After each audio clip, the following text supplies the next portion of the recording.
सादर जय जिनेंद्र। मैं कोमल जैन एक बार फिर से आपका स्वागत करती हूँ नव तत्व सुधा में। अगर आप चैनल में नए जुड़े हैं तो प्लीज़ पहले चैनल को सब्सक्राइब कर लीजिए। आज हम कालू तत्व शतक के भाग 2 का 24वां बोल यानी कि 24 नंबर बोल करें, जो कि है संस्थान के 6 प्रकार है। पिछले वीडियो में हमने सहनन के बारे में जाना, यानी कि शरीर की अस्थियों की बारे में जाना कि किस प्रकार की अस्थियां हो सकती है। आज हम जानेंगे शरीर की आकृति के बारे में। तो संस्थान का अर्थ है आकृति। प्रस्तुत प्रसंग में इसका अर्थ है अवयवों की रचना। किस शरीर में अवयवों की रचना कैसी होती है, इसकी जानकारी संस्थानों के स्वरूप बोध से की जा सकती है। तो यह 6 प्रकार के संस्थान होते हैं: समचतुरस्थ, न्याग्रोध, परिमंडल, सादी, कुब्ज, वामन और हुंडक। तो सबसे पहला है समचतुरस्थ। अस्त्र का अर्थ है कोण। जिस शरीर के चारों कोण समान हों, जिस शरीर के सभी अवयव अपने अपने प्रमाण के अनुसार हो, अर्थात जिस शरीर की रचना में ऊपर का भाग, नीचे का भाग और मध्य का भाग तीनों भाग सम हो, वह संस्थान कहलाता है समचतुरस्थ। यानी शरीर की जो आकृति है, संरचना है, तो ऊपर, मध्य और नीचे तीनों का भाग समान हो, सभी अंग उपांग प्रमाणोपेत हो, वह संस्थान है समचतुरस्थ। उसके बाद न्याग्रोध, परिमंडल।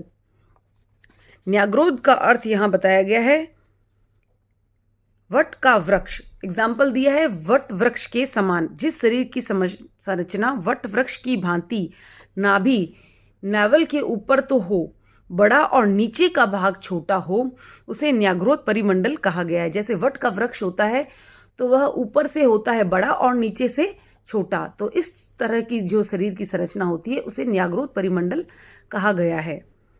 उसके बाद तीसरा है सादी, यानी कि ऊपर का भाग छोटा और नीचे का भाग बड़ा। तो ऐसा शरीर जो ऊपर से छोटा हो और नीचे से बड़ा हो, वह सादी संस्थान कहलाता है। उसका आकार वल्मिक की तरह होता है।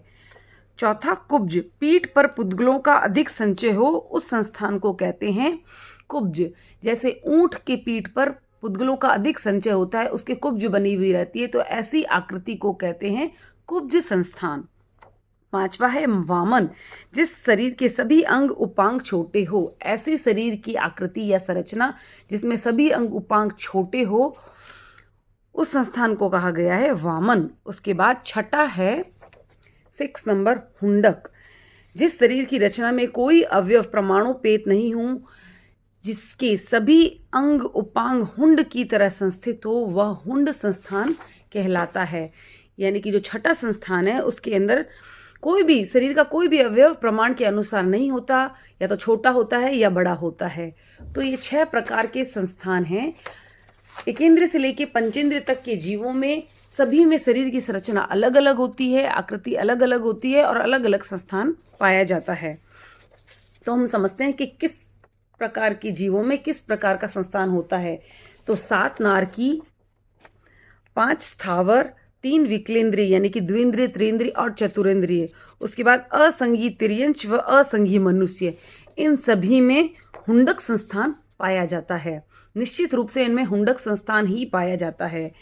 7 नारकी के जीवों में, 5 स्थावर यानी कि एकेंद्रीय के जीवों में, द्विंद्रिय, त्रिंद्रिय, चतुरेंद्रिय के जीवों में, असंघी तिर्यंच और असंघी मनुष्य में। उसके बाद देवता, यौगलिक और 63 श्लाका पुरुषों में समचतुरस्थ संस्थान पाया जाता है। जो पहला संस्थान है वह पाया जाता है। उसके बाद संघी मनुष्य, संघी तिर्यंच में, संघी मनुष्य हो या संघी तिर्यंच, उनके अंदर इन 6 संस्थान में से कोई भी संस्थान पाया जा सकता है।